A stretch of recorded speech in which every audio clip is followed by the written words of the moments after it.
All right, let's jump right into this explainer. The 2026 Catalan Grand Prix at the Barcelona-Catalunya circuit was, without a doubt, an absolute roller coaster.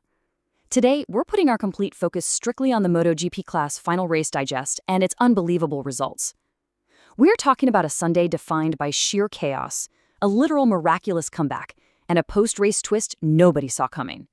So before we get to the final standings, we really need to unpack the sheer physical and regulatory madness that completely dictated this race's development. Looking at that packed grid before the start, literally no one could have predicted the wild ride ahead. 2 separate red flags, bikes quite literally flying through the air, and a penalty that turned the entire podium upside down. To really grasp how things got so crazy, we have to look at the exact conditions the riders were facing out there. Section 1, the setup and the chaos. A turbulent start. The environment itself basically set the stage for disaster before the lights even went out.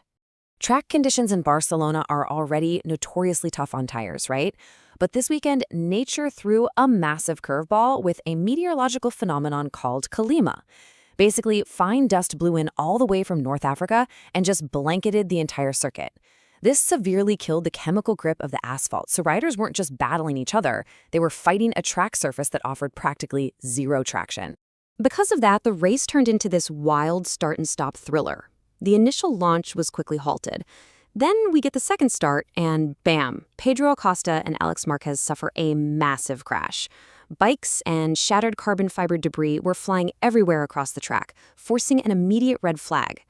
By the time the grid lined up for the third and final start, this wasn't a standard Grand Prix anymore. It was a shortened sprint, strictly about survival. Moving right along to Section 2, the final showdown. Third time's the charm.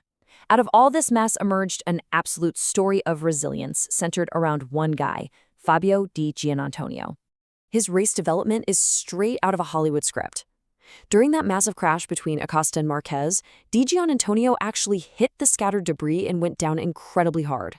He gets rushed for a medical check while his garage is just frantically trying to repair his heavily damaged machine.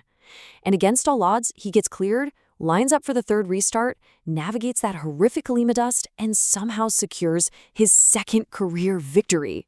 It's just unbelievable, going from hitting the deck to taking the top step of the podium in under an hour. That tenacious finish was a massive, massive statement to the rest of the paddock. His mindset clearly never wavered. He essentially told everyone, there's criticism, but the goal of becoming champion remains unchanged. He absolutely proved he's a legitimate contender who thrives even when conditions are at their absolute worst. Section 3, the twist, shocking penalty demotions. Now, crossing the finish line first wasn't the end of the drama, because the rulebook was about to flip everything on its head. The checkered flag waved, but the race director's office was just getting started. Here's the thing. In a shortened race, managing tire pressure becomes an absolute nightmare. Since the final race was so heavily shortened after those red flags, the riders just didn't have enough laps to generate the heat needed to expand their tires to the legal limits. The standard pressure calculations went completely out the window, and several riders failed to meet the strict minimum regulations. And the punishment? It wasn't just a slap on the wrist. It was a devastating 16-second time penalty added directly to their final race time. The contrast between the physical finish and the official finish is just staggering. Honda's Joan Mir rode brilliantly through the chaos to physically cross the line in second place, and Trackhouse rider Iogura fought his way up to a highly impressive fourth. But reality hit hard. Mir gets slammed with that 16-second penalty and plummets all the way down to 13th place. Agora, who also got a track limits penalty on top of it, lands in 8th. Because of this massive reshuffle, Fermin Aldegor and defending champion Pecco Bagnaia were suddenly promoted to the podium. So here is the finalized penalty-adjusted reality of the race.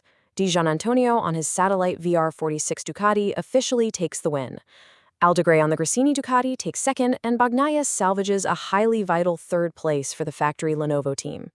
Aprilia's Marco Bezzecchi and Yamaha's Fabio Quartararo round out your official top 5. Finally, Section 4, the resolution. Let's look at the latest point rankings. The dust has literally settled in Barcelona, so what does this all mean for the rest of the year?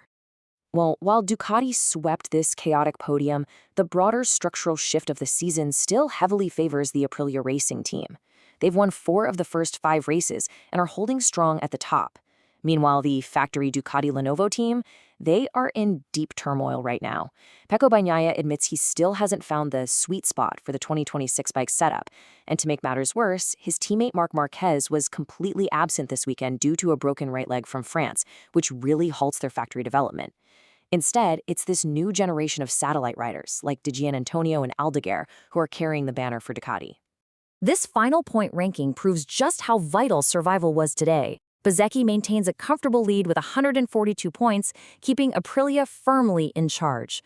Jorge Martin sits in second with 127, but thanks to that miraculous comeback win today, Di Giannantonio shoots right up into third place with 116 points.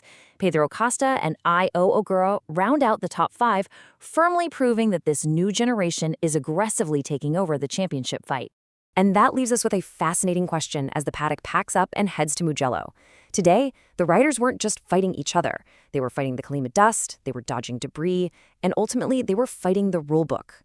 In a shortened, unpredictable race like this, should technical regulations like minimum tire pressure really carry a massive 16-second hammer? It's a debate that is for sure going to set the paddock on fire in the coming weeks. Thanks for tuning in to this explainer, and definitely keep your eyes on the grid because this season, it is only getting wilder.